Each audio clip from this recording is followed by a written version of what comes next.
With Donald Trump's coming in power in the United States, Islamophobic debates in Western media have also trumpeted.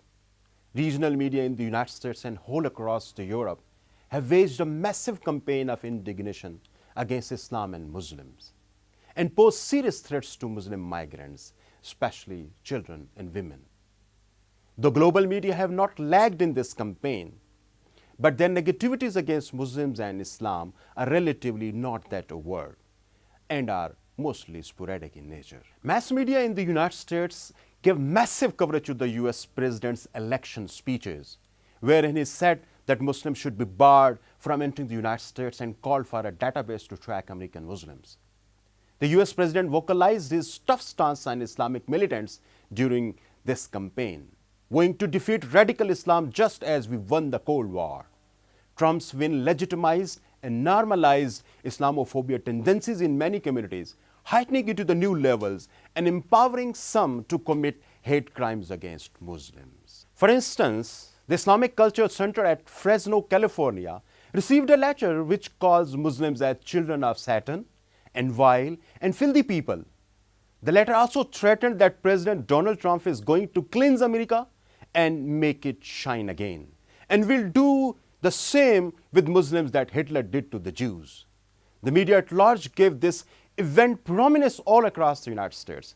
Not only this, some over 30 mosques and Islamic centers received letters of this kind saying that the day of reckoning has arrived for Muslims in the United States.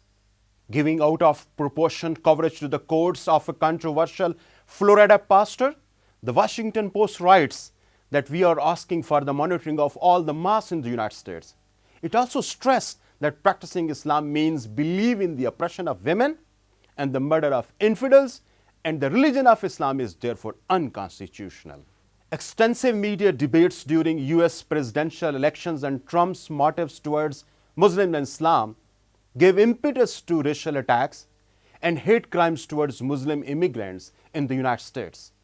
FBI reported a great surge in the anti-Muslim incidents in 2016, according to the Houston Chronicle, November 27, 2016.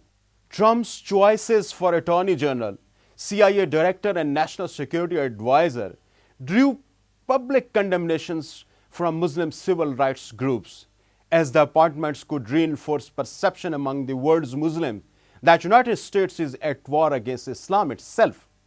Trump's appointment of retired Lieutenant General Michael T. Flynn to be his top national security advisor is one of the most objectionable pieces.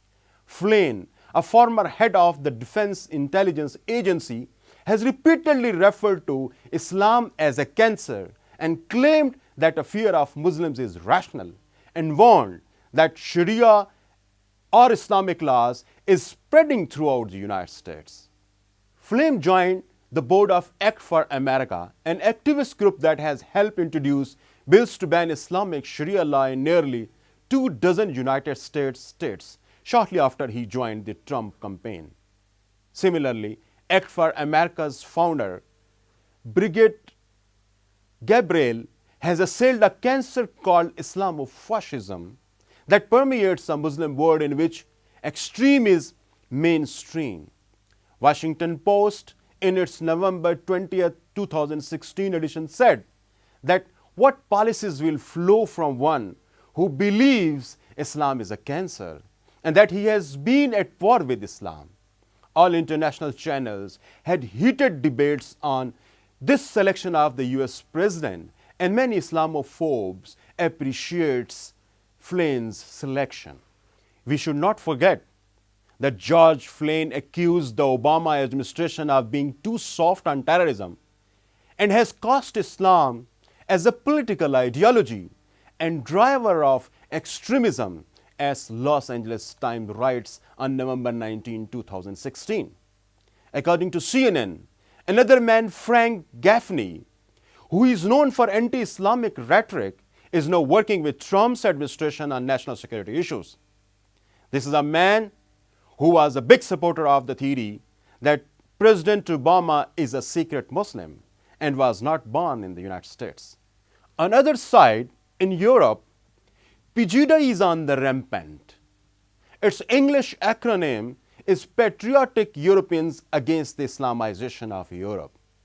It has gathered huge mass after events of terrorism in France and other parts of Europe.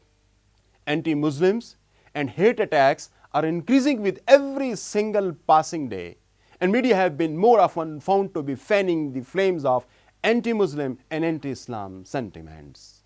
In this week, German Chancellor Merkel said bans on coverings such as burqa and niqab should be enacted wherever it is legally possible. She has also said that our law takes precedence over honor codes, tribal or family rules, and over Sharia law.